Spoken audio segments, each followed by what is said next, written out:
AI is here. It's going to disrupt us if we don't adopt it.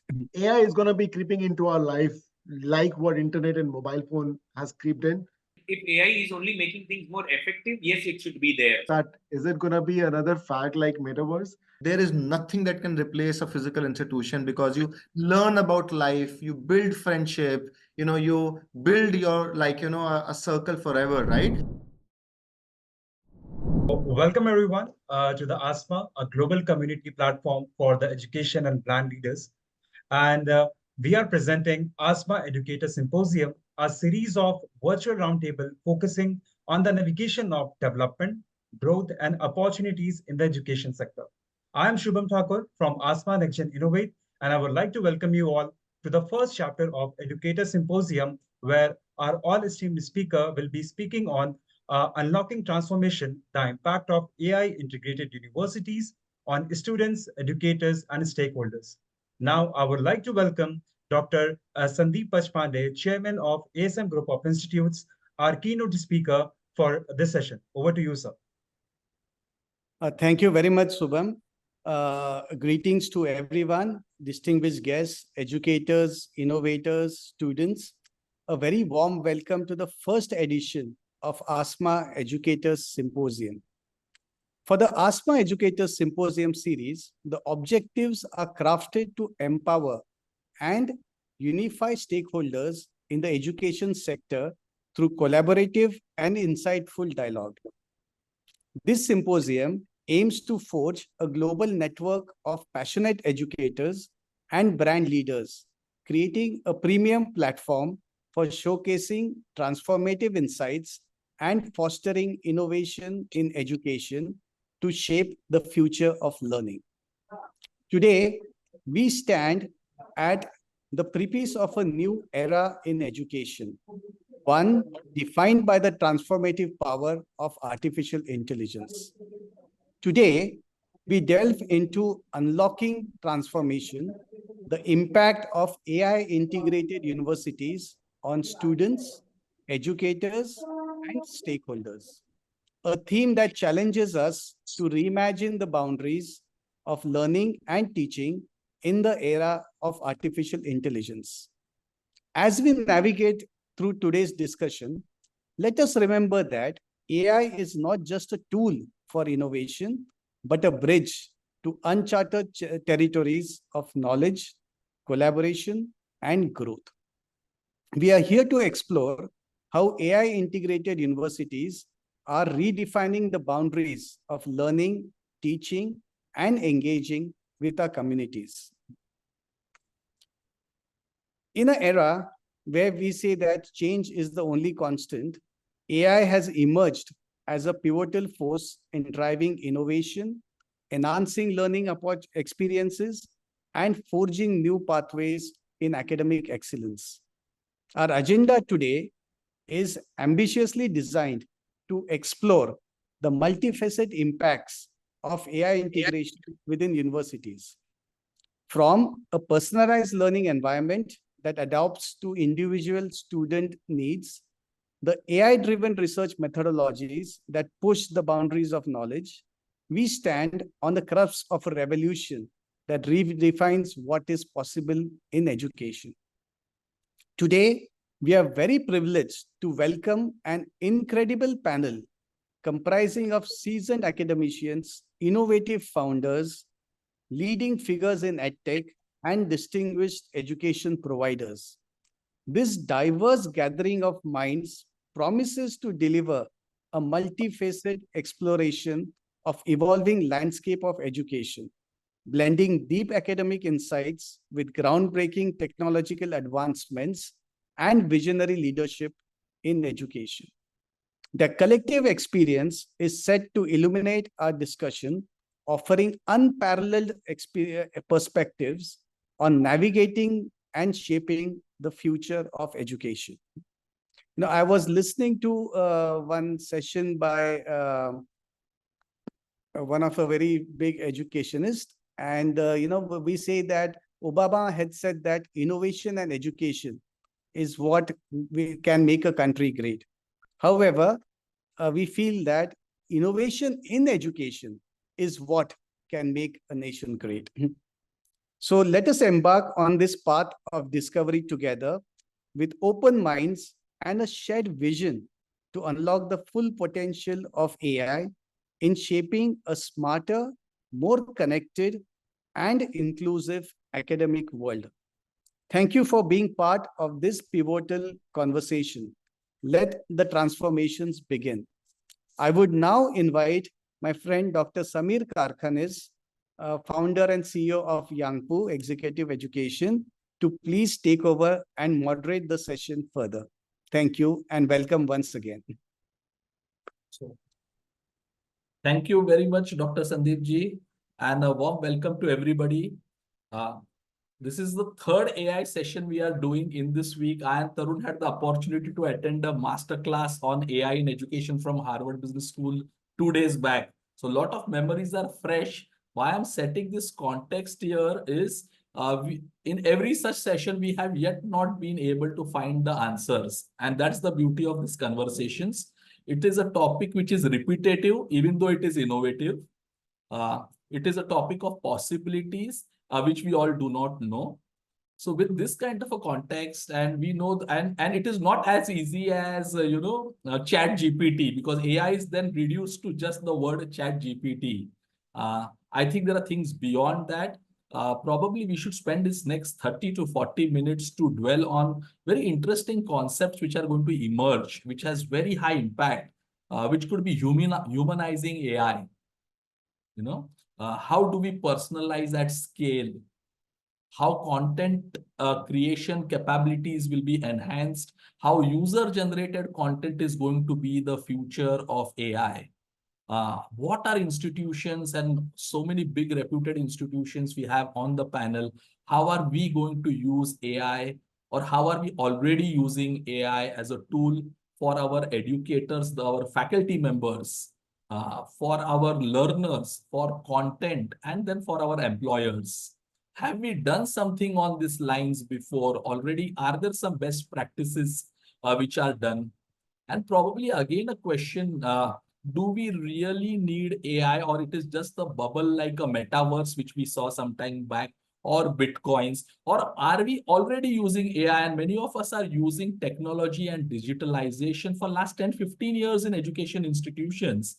So all these are kind of questions which probably we could ponder upon, maybe try to find out some best practices, and at the end of the session, maybe take some key takeaways which we can immediately implement in whatever areas of work we are doing. So I thought we will take it from there. But just definitely I wanted, and I will urge you all to look at that aspect of humanizing AI. How do we still keep that peer-to-peer engagement and interaction by using technology?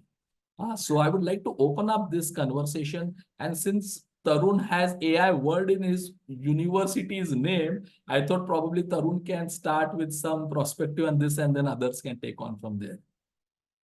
Yeah. Thanks a ton. Great to be here.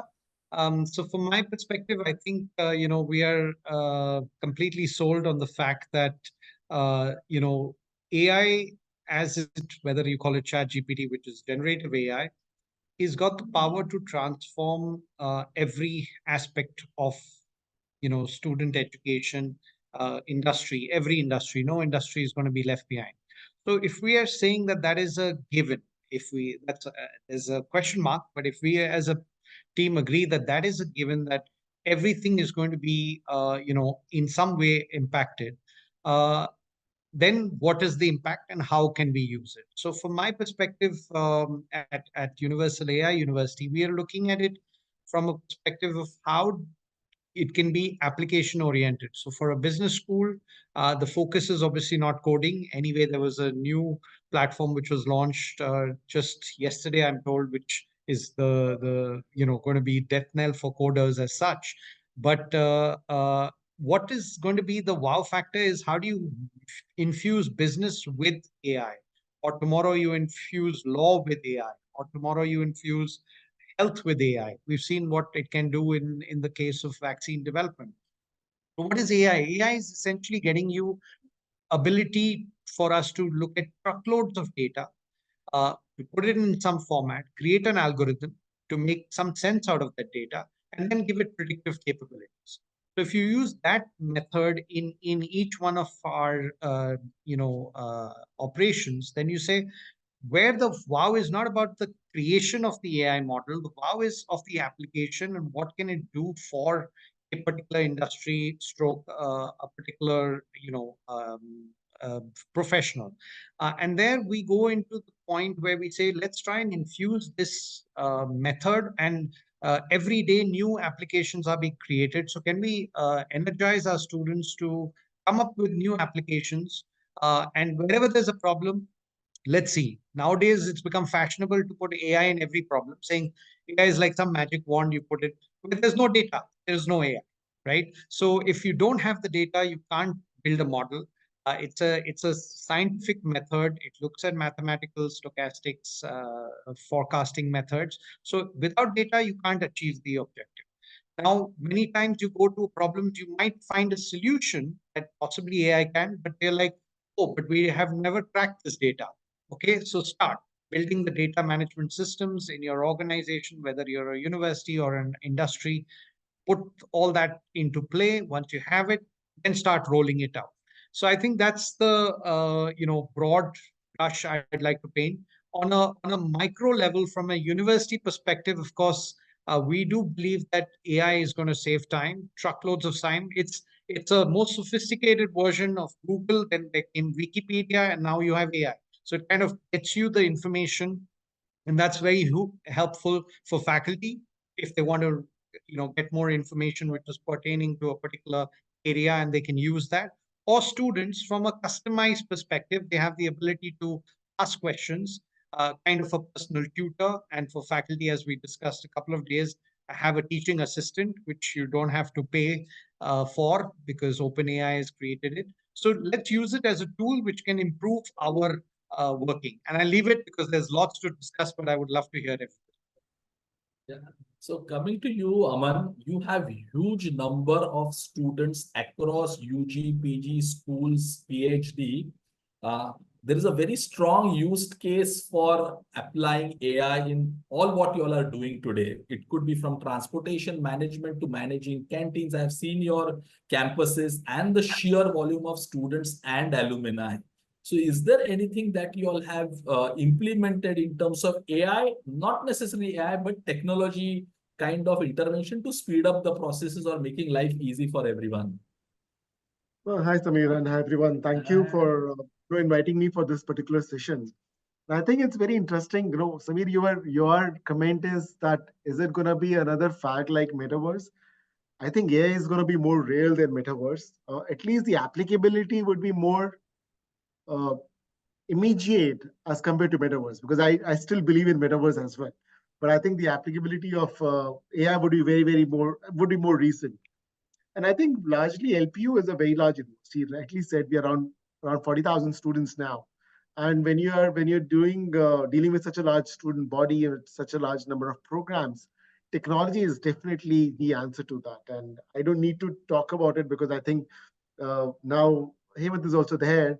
I mean, he understands that he's trying to bring the technology in every university. We have built it on our own. We have done hard way. We didn't have people like Hemant at our time. So we built our own technology. We built our own stack. We built our own team to do that. And I would say largely in our university, almost everything is based on technology, right? From the performance management to the faculty recruitment to the students allocation to the various classes and timetables. Everything is examination curriculum. Everything is already online, already technology based. I think now the question is, how can you use the AI to make it faster, more efficient, and as Tarun mentioned, more personalized? And now our team is only trying to work this out, that how can we really use the power of AI?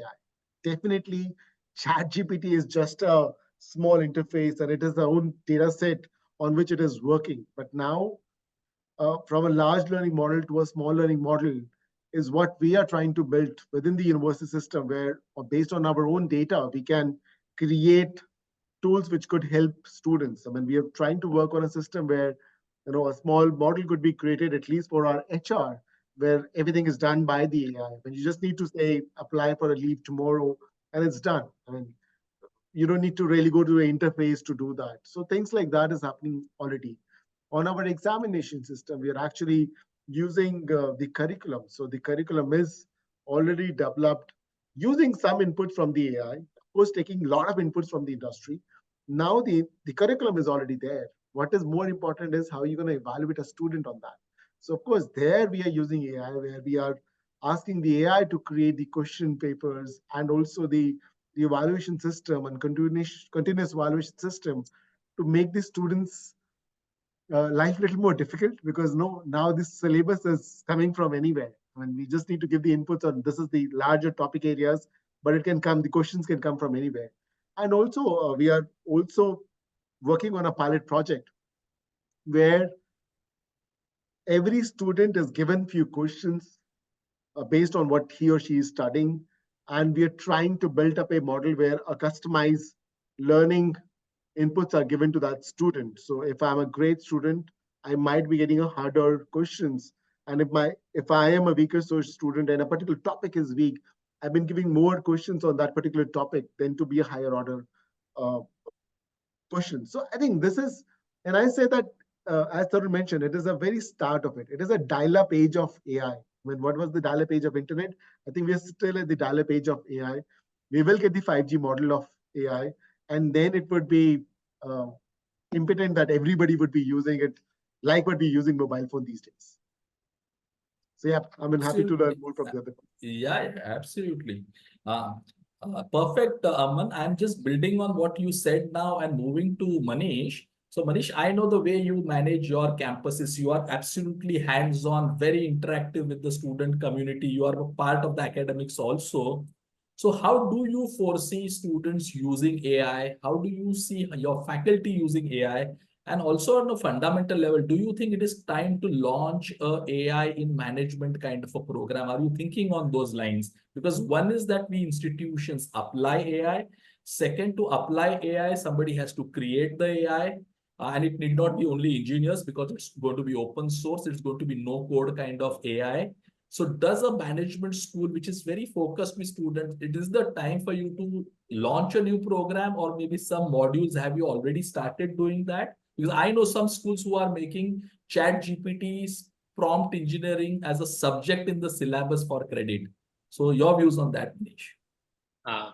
Thank you, Samir, a good friend of ISBR, and love the way Samir take things forward.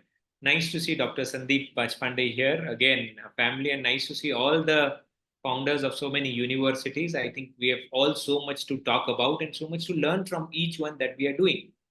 See, if you ask me, Samir, on artificial intelligence, just like Amanji said, just like Tarun said, just like when internet came into the system, students didn't have a laptop or were not even aware of how to open a email account. But now if you see, every one of them have email accounts, and without that, they don't move forward. Artificial intelligence is one such thing. Are we thinking whether artificial intelligence has penetrated us or no? Let me tell you, it has deeply penetrated. If you or if we do not onboard artificial intelligence within our university, let me tell you, artificial intelligence will itself onboard on our institute's curriculum and our institute's work with all the stakeholders' influence. And we can't let it go. And out of all these stakeholders, the most important two stakeholders that I'm talking about, who will make it possible for AI to be in your system, in your curriculum, in your work, in everything you do, is your students and your corporates. And look at the amount of work that they are doing. Recently at ISBR institution, at ISBR group of colleges, we had 5 different countries from which people who had been hosted. LPU was also one of them. And we saw that all of these international universities, we had people from Europe, we had people from Portuguese who are here. Artificial intelligence is the key. All these 5 different countries that came together spoke on research and the outcomes of research with the help of artificial intelligence. So coming to you, Samir, imagine a campus. Picture this. A student enters the campus and you have a system in front of him. He says, Wiki, You had yesterday done this, and today you are supposed to do 7 different things. These are the areas, these are the things you have to go. Start with going to the library, wherein you have to pick up your book on these 3 aspects. Because yesterday, when you were studying this, your questions that you have raised requires you to take this book. Vicky moves to the library, and the moment he goes to the library, these 3 topics, what he had already done on the tools like what DG has, wherein the students are all connected to each other, the library makes it possible to say, hey, look, Vicky, these are the 3 books you need to take, and these are the 3 areas we need to read. Vicky goes to his room in the library, sits, and the music understands that Vicky is in, and the music that is played is exactly the choice of music that he wants to hear. And he reads whatever he has to read, and then move to his classroom, wherein he meets his faculty, and the faculty knows that the moment he touches his area, that these are the areas where Vicky was having trouble. Faculty says that the core areas I am going to teach in classroom. Beyond the classroom, you have AI-based faculty who will be in your tutorial rooms, the small size room, where you can go and take tutorial on the subjects, on the topics that you were unaware of. He then goes, he completes his classroom with the main faculty. I'm saying, I'm being very clear, a faculty is not out of the system. A faculty will only be supported by AI. And once the faculties have all left the campus, he goes into the room where he has the artificial intelligence bot-based faculty, where he learns, say, trial balance, and he gets accustomed into it. And then when he moves after the institution, he knows what are the different things he has done and what is it that he's going to do after going home. So I'm saying right from your admissions to your administration, to your academics, to your examinations, to your placements, and to your alumni, the whole circle is going to have artificial intelligence in it. And are we working on it? Yes. Samir, you asked whether should we have a course on it or it's time to add a course. I again tell that if you do not onboard, you will be forced to onboard by your stakeholders. Artificial intelligence should cut across all specializations, across all courses. So whether it's marketing, whether it's finance, whether it's HR, whether it's IT, whether it's IB, whether it's BA, all of these should have artificial intelligence a part of it. It can be through chat GPT, or it can be vast enough, wide enough, that's left to the institution. Have we done it? Yes, we have cut it across all. Have we deeply gone into it? Not yet. We have tied up with Harvard also to take this on board. A few of the case studies that this year we have incorporated through the Harvard case studies include artificial intelligence and how are they changing things. Were they case studies available? Yes, there are already case studies available on what is happening. So, I mean, there's so much to do. Are we successful? Not yet. Have we made a beginning? Yes. What is the way forward? Way forward is to see that all your partners, Samir, all your partners, say Digi is one of our partner, Nyangpo is one of our partner, force them to see that they onboard artificial intelligence in the tools that they are working with us on. Only then we will be able to strengthen where we are and take it forward. I think this is just a start, Samir. As we move on, we will do more on it and take it forward. Thank you. So now, thank you, Manish. So now the onus comes on my very dear friend Hemant. Because Hemant, lot of things which you are doing at DG Colpol has a direct correlation to what's going to happen in the universities of the future, right? So I wanted to know from you, Hemant, what are university ownerships, university leaderships asking you as top 3 or 4 priorities, which they want to build into the system? Also, as we know that artificial intelligence is something very new, unknown animal. How are you as a founder of a tech company trying to solve the problems of current of your university partners, but more so, how are you helping them build for the future? Because today, if I invest as a university, tomorrow that may not be relevant. Because we are seeing a phase very, very soon where there are no universities, it's all AI driven. I don't need to walk into the campus, as Manish said. I will not walk into a campus, but your technology will be always there in the cloud. So what are founders asking you, Hemant, today? What is that they want you to build in the system other than the conventional things? Because conventional is going to be dead in the next 6 months to 1 year. So your views on that, Hemant? Sure. No, thanks, Samir, and a pleasure to be here. Thanks to ASMA for this opportunity. So obviously, see, AI is like at the center. We say from our one VC to the other, venture capitalists we have to deal with, from to the vice chancellors, both the sides, the question comes, what are you doing on AI, right? So I want to take a step back and want to give a little bit of more macro picture on AI, right? See, largely you have to differentiate that there will be two different kind of applications on AI. One, what largely AI is doing today is it is actually bringing efficiency, right? So what it is doing, it's saying whatever we were doing, it will do it faster, better, right? So whether it was research, it was creating content, creating presentations, making pictures, all these things. So if you see, essentially most of it is already happening in the world. What AI is doing, it's doing it faster and better, right? So these are all the applications of efficiency, right? So even, if I stay with somebody for a long period of time, I'll get to know what music they like, right? But what AI is doing, it's probably collating all those data points faster and actually able to make that recommendation faster and better, right? So these are one large set of applications that the world is seeing. And I think for some time, they will continue to see these applications, which are mostly efficiency applications, right? And over a period of time, what you would see, they will all largely become commoditized, right? Like cloud is commoditized today, right? There was a time when there was a big differentiator. The world, like, no, companies will say we are on the cloud, right? Today it's commoditized. Nobody has that differentiator saying I'm on the cloud. Hey, everybody's on cloud, right? So similarly, all these efficiency-based applications would largely be sort of, I would say, present almost everywhere. They will become very, very sort of ubiquitous everywhere, right?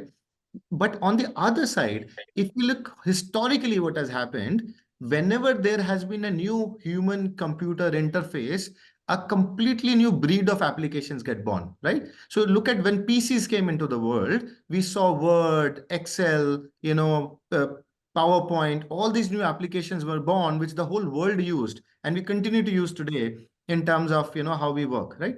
Similarly, when internet came, which largely was powered and along with cloud, are the kind of applications that came, whether it was Google search, Facebook, so many of them, it completely changed the way we started interacting, with the machines.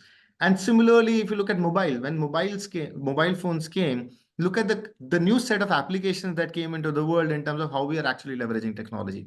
So what is the most exciting part, and which is largely unknown today, is what kind of new human computer interface of AI would actually give birth to what kind of new applications, right? And that's where largely the new world would see a very different, things from what we have seen. And that's where the most, as an entrepreneur, I look at the larger opportunities in that side, and I'm very less concerned about the efficiency pieces, because I'm like, I don't have to reinvent the wheel. I don't have to build LLMs. I don't have to do any of that, right?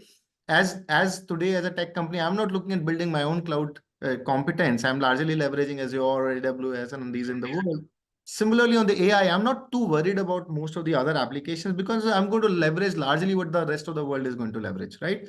And I don't think I have the competence or even the capacity as of now to get into those models and start modeling. And even if somebody's trying, probably largely they will realize much later that, hey, it's best to leverage what's there in the world. And there is obviously some intelligence to it as well. It's not that I can just wake up and start using ChatGPT. There's still a science to leveraging ChatGPT as well, right? So what I am personally more excited about is that new kind of applications that AI will give birth to, which I essentially, and I was also had an opportunity to physically listen to Srinivas, who has applied the applications at OpenAI. He was in Bangalore, and even they are not very clear what are these new applications that will get born from AI that will change the way we are engaging. And that's the exciting. Now, to quickly just answer, the largely again from the institutions partners we work with, and we're doing some deep experiments with AWS as well on this side. But what I think, few 2-3 use cases that I think that institutions would immediately get benefit from AI is one which actually Aman also mentioned, assessments, right? That how do you generate more intelligent assessments that would really challenge the students on higher order thinking, on different aspects of the outcomes that you want to assess them on, which typically becomes a challenge, and at the faculty level today, right, beyond a certain point. So I think generation of assessments would one thing that immediately I would do a lot of benefit to institutions. Second, I think there are a lot of operational challenges like generating academic schedules, examination schedules, which is a very cumbersome task. Every institution, no, there's nobody who will actually debate with me on this topic of infrastructure utilization. The largest cost for any institution in CapEx is infrastructure. So if AI can help utilize that infrastructure better, right, there could be more intake or more students where the infrastructure can be utilized in a more efficient and better way. It's a win-win for everyone, right? So that's the second applications. Academic scheduling, examination scheduling, all this can get far more optimized and efficient with the the AI, right? That's the second application we are seeing. Third, personally, I think the whole aspect of subjective answer evaluation, which is so time consuming, taking away so much of space, like time from faculty members, which could have been put in research or teaching and others, and which is largely saying, okay, this is the correct answer, is the student given that. I'm not talking about the where there's a lot of critical thinking being applied or there more creativity being applied. Those will still require humans to evaluate to some extent, but I'm talking about the rest of the things, which is mostly factual checking and other things. So that's another area where AI can immediately is where I see will add a lot of value to the institutions and teachers. So these are few areas where we are also experimenting at Digi. Yeah. Sure, sir. Thanks, Hemant. Sandeep ji, before I come to you, Aman has to leave little early, but I'm not going to allow him to go directly like this. So, Aman, some concluding remarks from you on how you look at the future of AI in the next 1,000 days. Very difficult questions, Samir. I mean, how would I be able to give that answer? I don't know even, I mean, the founders of the AI developers would know that. But I can say one thing for sure. AI is going to be creeping into our life like what internet and mobile phone has creeped in. And we will not even understand how it has gone into our life, for sure. Number two, I think there's a lot of concern about that. If the AI is going to do so many things, and what about the placements? What are the placement opportunities? How the students going to get their career in? I think AI definitely is going to improve the efficiencies in the companies. The similar concerns came up when the electricity was born, the internet was born, the apps was born. But I think everybody's still getting a job and probably the higher value of job. And I think similar thing would happen once the AI really creep into our life, where our students would be doing a much higher value of job. I mean, creativity and the enterprise thinking is something which, as an institution at LP, and I'm sure at all other institution as well, we're trying to build in the network that we're trying to build in. I think that's something which is AI will not be able to take away from the humans. So I think there's a lot of higher value jobs or work that we would be doing even when the AI is coming to real play. And we should not be really worried about that. Oh, placements would be hurt. Placement could be hurt because of the economy issue, which nobody has a control on it. But I think as an institution, we should try to make our students lifelong learners, make them more creative in critical thinking and stuff like that. Because today is AI, tomorrow is going to be something else. This cycle will be more disruptive. This has happened after 20 years, but I think next cycle will happen much, much quicker, much, much faster. So we should be preparing our students to take on the next challenge, not to prepare for the present challenge. Okay, But I'm perfect. thank you for making me part of this, and I'm sorry I have to leave a little early. Something urgent to catch up. Sure. Thank you, Aman. We'll be in touch soon. Bye-bye. Thanks.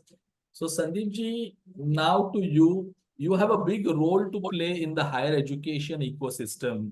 You have been very strong into advocacy, into really pushing agendas in the higher education space on various platforms, whether it's Next Gen Innovate through your institutions, you're on board of so many things.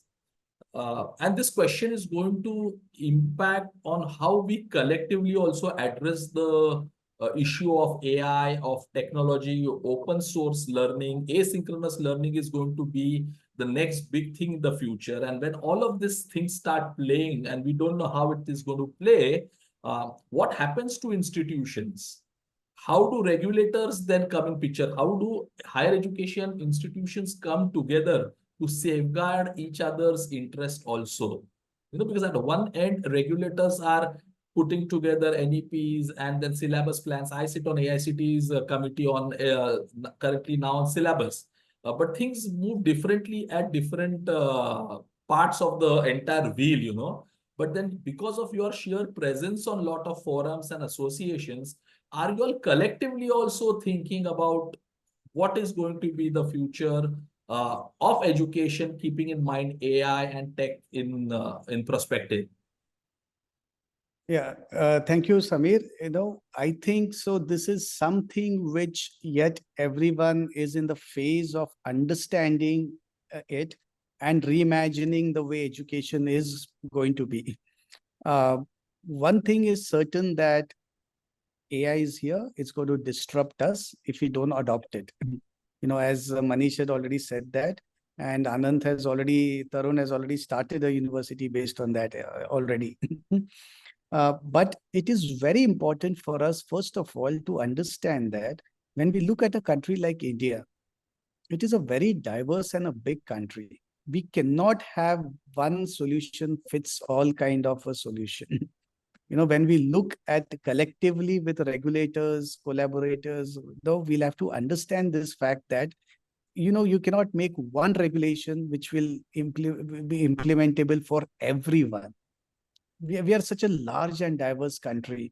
There is such a big digital divide which is there amongst us. I think that is the key to going ahead when we go for policy making.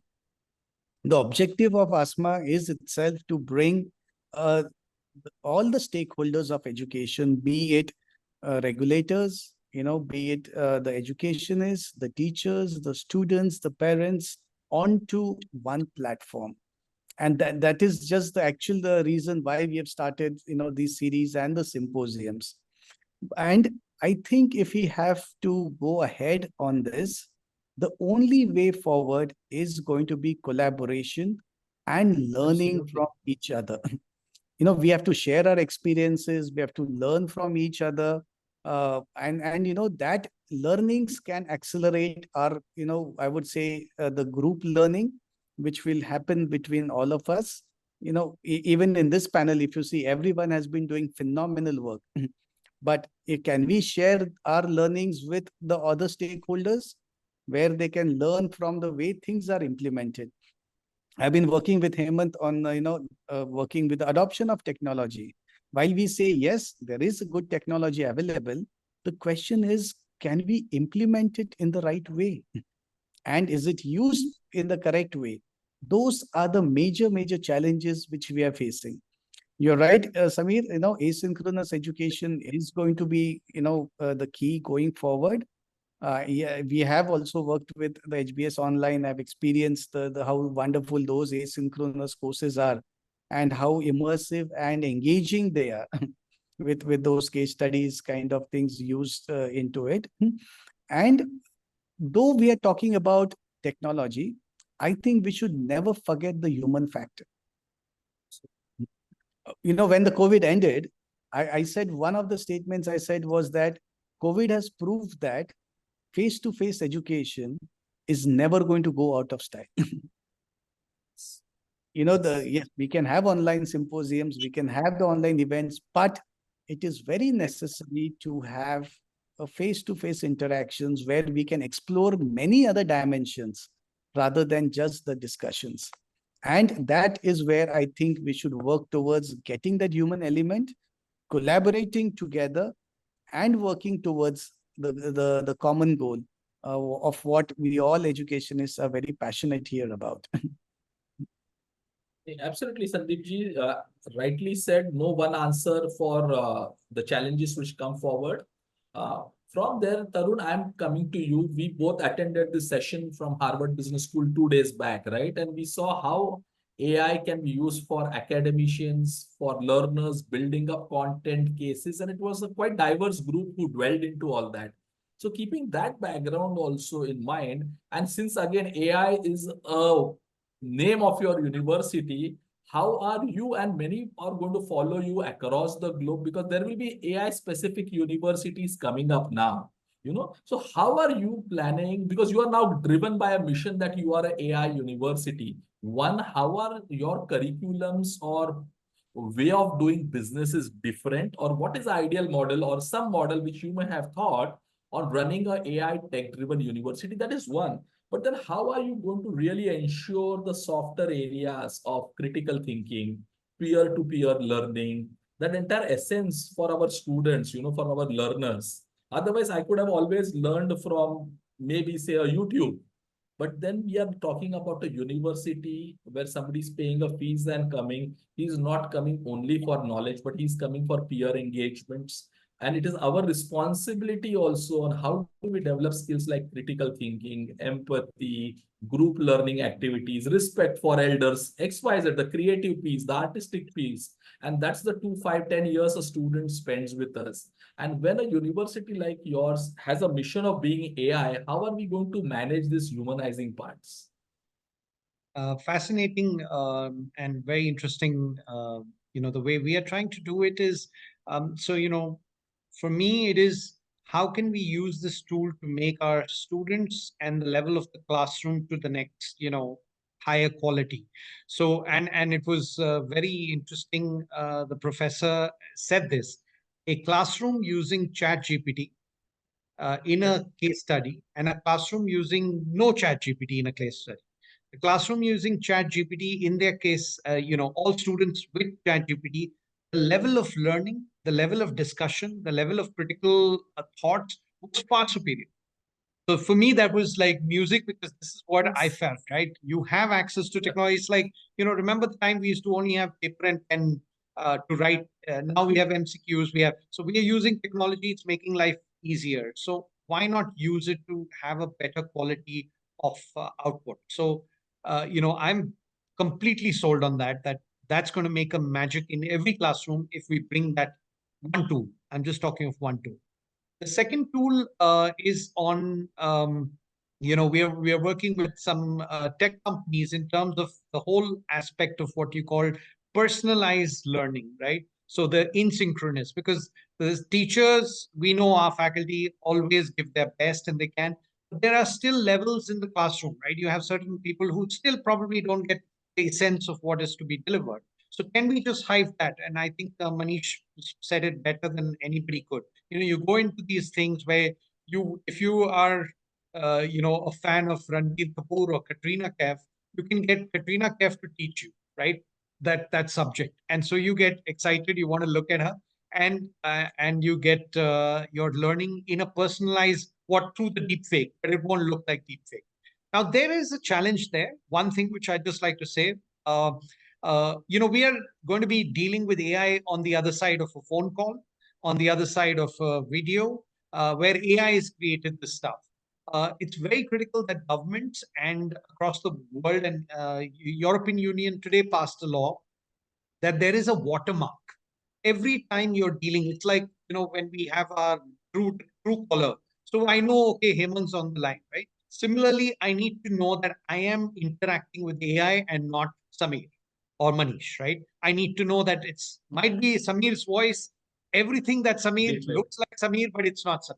It's an AI created. So I think that's very, very important for regulators to insist that every time you have an AI model, you need to know you're interacting with an AI model. Even an email coming to you, literally I can make my AI bot write all my emails responding to Hemant. Hemant should know this is not Tarun, this is an email written by an AI trained on Tarun style, right? So I think that's very important when you go into this world of AI to be able to judge that. So that was one part, right? The whole classroom. The second part was the technology and personalized learning, enhancing the learning experience, and basically ensuring that no student is left behind. And back to the most important point. So what does this do for us? I'm completely sold that, face-to-face is the way forward. I know some of our American counterparts will try and, have a nice debate on this, but at least given the Indian context, the Indian culture, the hand on the shoulder, which I love to put around Hemant and Manish and you when we met, that is going to be accentuated. So a lot of the rudimentary stuff, like, going through 10, I get like 600 emails. I'm dead by the time the day finishes, right? So if some AI tool could actually sift through it and say, these are the 25 you really need to focus on, I've saved myself a couple of hours. that couple of hours I want to use in the face-to-face world, which is enhancing the humanness of a student. So in the world of AI, I think it's going to be a premium on the humanness. So empathy, you mentioned, teamwork, ability to deal with other, selling your ideas, because that's very, very important. Whether you're a sales guy or a finance guy, you're always selling yourself. So those are the areas we'll have to have a higher learning, and students will save their time to go into those areas. And I'm very excited because I'm saying take away the drudge work, free up their time, let them do a lot more, and that's what will make us human beings always be above AI. If we can focus on the higher end, the emotional side. There is talk of AI being sentient, but I think it's far away because finally it's a human being which is making it, and there's a limited data set. So I'm very excited that this will free up time for people to do all these things, go out into the, whether it's for CSR work, social causes, engagement with industry projects. Take away that time, let them do that and learn in the process. So I'm excited because if drudgery is taken away, you free up time for doing all the stuff you mentioned. Absolutely. It's Sorry, a very, very... Samir, just interrupting. Yeah. Tarun, if you can just tell us if it is actually you or your deepfake right now talking to us. Because you mentioned about that. I'm winking at you. So true. Tarun, very, very noble thoughts. But time and again, if you go back to history and recent history, every time a new technology has come, whether it's a WhatsApp or a BlackBerry or a email or OTT channels, human beings have never been able to save time. We are getting more and more busier. The more we try to be free with technology, the more we get busy. But this is an opportunity again, maybe this next big wave of AI, if we are able to couple it with some human centricity, things could be different. There are smart guys like Zuckerberg who's saying you save time here, take WhatsApp, take Insta. Yeah. So true. Manish, coming to you, again, on the student centricity or the learner centric part or the participant centric part, ultimately we are doing all this in institutions for our students. When we prepare students who are industry ready, corporates benefit. But to do all this, students have a role to play. But what do you think? How are these faculty members of ours going to take this? Because AI, they feel, is also going to be a threat. I personally feel, because there are questions which are raised. What is the relevance of faculty members in the world of AI? Because there's a central pool and a data available and we can use it. So how do you look at this to train faculty and also to bring students? Because now everybody is equal. It's not that AI is going to be assisting faculty. It could be faculties assisting AI. That's a different way of looking at things. Some views on that and probably how you look at, because you have a experiment lab kind of an institution where you can really implement a lot of things, and you do that. I've seen it in HBS time, HBP, you really implement and advocate some new changes. So maybe some quick views on that. And Shubham, you have to tell us, you have to just forewarn us when we have to stop, others will continue. Samir, Okay, thank sir. you for giving me two most important stakeholders. First, you spoke of students, of course, the core around which we all revolve, dwell, and everything that we do. And the second, you spoke of the faculty. I mean, without whom the whole ecosystem doesn't work at all. If in the ecosystem, something that really should work is again the Guru and Shishya and the connection between Guru and Shishya. Whether it's artificial intelligence or without artificial intelligence, if that connection is bonded, I think everything is in place. So as Tarun said, AI, and if AI is only making things more effective, yes, it should be there. So AI is just mere a tool and a connection between all these things. Faculty is a very, very important sentiments of what we are speaking about. Now let's look at faculty. When artificial intelligence just came into the system, the faculty were perturbed, disturbed, and they were not aware of how things will move on. The students started suddenly giving projects which were just given at a click of a button, and the quality of the English was not exactly what the students were. The quality of the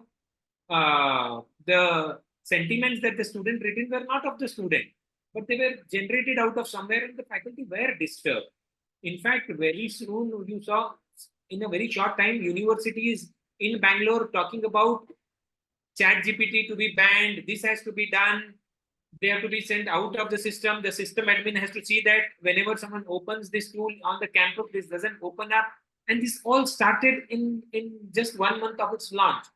But in the second month, you saw that the faculty suddenly talking about this being one of a very good system, and it happened because the faculty were given inputs by panels like us, by systems like the different associations, and they came to know that this is not killing the system, this is growing the system. So the first thing, all of us as stakeholders, being founders here, being promoters here, I think we have to start training. The more and more we train, the better and better we get. I mean, this is a no rocket science. All of us know that training is the key. So how do we train? With the help of our partners? Collaborations is what is going to be important. The second important point, Samir, is collaboration. We have to do collaborations and make it happen. We need to collaborate with each other. We need to collaborate with industry. We need to collaborate. In Karnataka, we have collaborated with KDEM.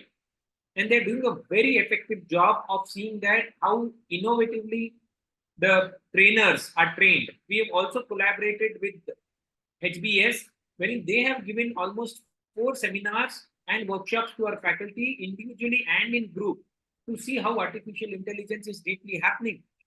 The third important thing is, has the management or has the team come together and given a guideline to the faculty on how this is evolving? So a proper guideline and a system has to be in place so that they learn, they work, and they go as per guidelines, and there is no differentiation between people at different levels. The next important thing that the institution has to do, Samir, as you asked, is our investment on infrastructure. Hemant started by telling that the infrastructure is the key, and better the AI infrastructure, better it will be used. So how are we strongly going to make it? So have we put in the infrastructure in place? If not, we need to see that the right 5G or the right internet connection and the right means to access this internet connection is in place. Next important thing is, are we working with the government on this? As an education system, if you look at US and the other countries, Harvard, all of these works with the government to see that the policies and guidelines are made such that the institution takes it to the next level. How much is this happening in India? How much are we collaborating in Karnataka? I see a great ecology wherein it has happened, and the government is working very close to see that this is in almost every institution that is going. And the last one that I would say is policy development. We need to all together see that a policy is developed in this area so that the complete ecosystem works to take the advantage out of this and do not see this as a threat coming into all of us. So yes, faculty does play an important role, and taking them to the next level is something that we all have to do as a team and make it happen. Sure. So what we have done that, we have tested it, and once the faculty are aware of this, in fact, they have adored it and they have embraced it. They have seen that the students are giving assignments saying that please use the following AI tools to come out with your input on these technology. And it has worked. It has amazingly worked, Samir. Sure. Nani, I'll be also happy to share with you all post this session. Harvard Business Publishing has come up with a very good report on AI in higher education with legends like Vijay Govindrajan and all contributing to that. I'll share that. We have just 4 minutes to go. So Hemant, some concluding remarks from you quickly on are really institutions, small and big, investing in technology. Like, a few years back, a CMO, Chief Marketing Officer in a company, was spending more money on technology than the CTO. And it still continues to be true. And the same looks like happening in education. So, that quickly you can touch upon. And more than that, with your insights on technology, and you're working with the ecosystem, Amazon, AWS, all of this, do you foresee in the very, very soon future a completely digital university? Yeah. No infrastructure. Right. So, by the way, I have applied for that in Maharashtra. But yeah. All right, quickly. So answer is, I think, have institutions relatively started adopting technology? Absolutely, yes, right? Largely driven by competition, complexity, COVID push, right? And also the customer experience, the new students who are very digital natives that they want to, right? So there's a huge push, right? And the best testament is that the three senior leaders on this screen are all three partners of Digi, and we work with, right? So there's a big push I think institutions have, right? So there is. But if we take a step back and look at the macro picture, we are still behind as consumers of technology when it comes to institutions, comparing ourselves to the other industry, right? Still a long way to go before we get to technology, but I think that's evolving. And ecosystem evolves over when we adopt. And I think they were talking about the license. So there was a time when you will not get a camera without a license, right? Because people were worried about you will misuse the camera, correct? And look at where we have reached today, right? So it's evolving. We are fast changing, and I think we'll do that. And second thing, unlike how people think, I think institutions are extremely agile and they adapt really fast when it comes to survival, right? So, and I've seen institutions change very fast. So that's one. Second, I think you asked about in terms of the budgets, and I think that's also changing. We are seeing an amazing trend that institutions are actually having CTOs and CIOs, which was never heard of. There was a time when institutions will say, okay, this professor teaches computer science, let him look at the technology also, right? That's fast changing. Institutions are really investing heavily in terms of building the right kind of talent and right kind of teams they would need if they have to adopt the technology. So I think overall, I'm very highly optimistic. I'm very highly optimistic, and the testament is I'm not selling to any acquisition offers I'm getting. I'm continuing to build the company because I think there's a larger opportunity in digitizing institutions in the long term. Absolutely. But again, you didn't answer that quick question in 30 seconds. Do you see universities which are completely digital, no infrastructure? Physically? Absolutely, yes. Absolutely, yes. But will all universities need to be that way? Absolutely no, right? That there are different aspects to learning, right? There is a skilling, there is attitude, there is, the knowledge part. And I think at undergraduation, there is nothing that can replace a physical institution because you learn about life, you build friendship, you build your a circle forever, right? I think at undergraduate level, physical institutions will continue to be meaningful, right? Whether now somebody decides to go or not is a separate point, right? They will continue to have that additional value over a online university. Second, at postgraduate level, at a specific, very skill-based learning, maybe that is where I think digital institutions will start challenging physical institutions. Sure, I think a new set of breed of institutions or knowledge providers will emerge by using AI. Concepts like, vertical universities is already in place, and digital only universities are just 100 days from now. So having said that, as things change, they remain the same. So Shubham, to you for your closing session. Yeah, thank you very much, everybody, for spending this time. Samir, just to add, we spoke of digital university. The terminology has changed, but you look at IGNOU. What was it? Long back. I mean, we are talking years back. It was a digital university. That's why I said the things more change, they don't remain the same. And what happened when SMU came in? You had students across the country, across spaces. It's just like they had study centers. What was it? It was a digital university only. So we just moved them out and we are recreating a new terminology and getting things back in place. Instead of the study centers, now we have tabs or maybe artificial intelligence or something else that have come. Right, Samir? Absolutely. Absolutely. That looks like the future. Yeah. Shubham, to you. It's 5 o'clock. Yeah. So firstly, thank you so much to all our esteemed panelists for your valuable insights towards the panel. And I would like to convey my sincere thanks to Dr. Sandeep Pachpande for the keynote speech and overall contribution. Dr. Samir Kakhanis for moderating the session so well. It was an honor to host you, sir. And Dr. Aman Mittal, who is not here, but thank you so much. And Hemant sir, Manish sir, and Tarun sir, we are so honored to have you here. And thank you so much for making this session an incredible one. And last but not least, I would like to thank our team for the smooth execution of the same. And to the audience, we will see you in the next episode. Thank you so much. Thank you so much, everyone. Yeah. Sure. Thank you very much. And it was nice meeting all of you. Bye-bye. Yes, and a very, very timely session, and more such conversations I'm sure Sandeep ji is going to put together for us. Yeah, this was the first in the series. So this was the Very first nice. series. So there would be a number one. And I think we have started with an amazing one. So thank you, everyone. Very nice. Absolutely, being sir. a Thank part you. of Yeah. Thank you Likewise. so much, everyone. Okay. Bye, Thank you. everyone. Bye-bye. Looking forward to meet all.